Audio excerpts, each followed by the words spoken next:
Hello again. We're back in the Rhone Valley, and this is something related to something we've had before. It's a Clos du Caillou Réserve Côtes du Rhône 2017.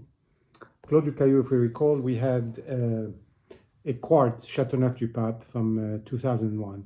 And so it's the same domain. This is their Côtes du Rhône, and this is La Réserve, which is their highest grade bottling, both for Chateauneuf. They have a Chateauneuf Réserve and they have a Côtes du Rhône Réserve. And this, unlike the quartz, which is primarily Grenache, this is 75% Grenache and 25% Mourvèdre, pretty much. So there is the Mourvèdre taste and aroma in there. And the Côtes du Rhône of Clos du Caillou has an interesting story, because this is where the domain started back in the 1800s, late 1800s and early 1920s, when all I had was this clos, this enclosure. It was a hunting ground that was owned by an individual who was actually an engineer, and he was a colleague of Ferdinand de Lesseps. To those, you guys can do some trivia research. This is all on the website, so it's not like I have some privileged information. But the story that's well known around the area is when they started building the Chateauneuf appellation, this clos was right in it.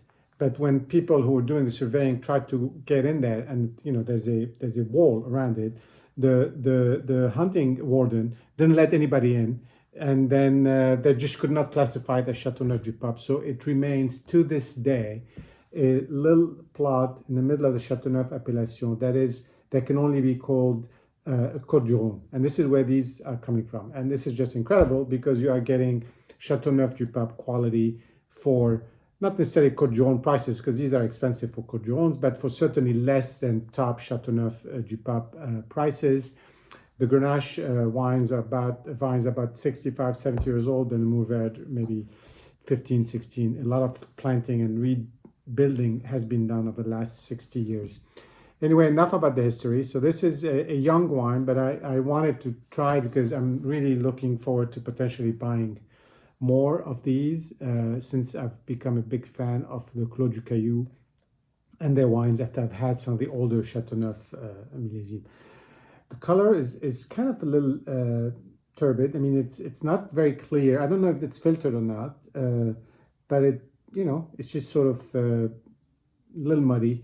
It's not really purple, not Syrah. You don't get the Syrah here. You get a little bit of the red of the Grenache with a little bit of the brown. Maybe that's because of the assemblage, but on the nose, it's just really beautiful. I mean, it's high alcohol wine. 2017 was very hot, so they had very early harvest and a much smaller yield.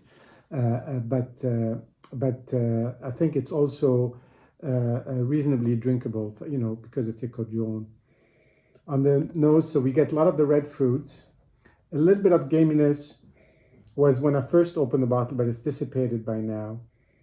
And you just get the alcohol and the red fruit really coming through.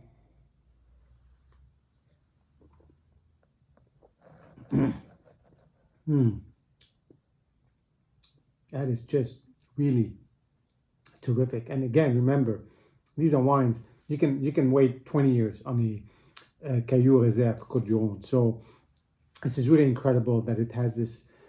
It can be enjoyed right now, and it can be enjoyed 20 years from now. It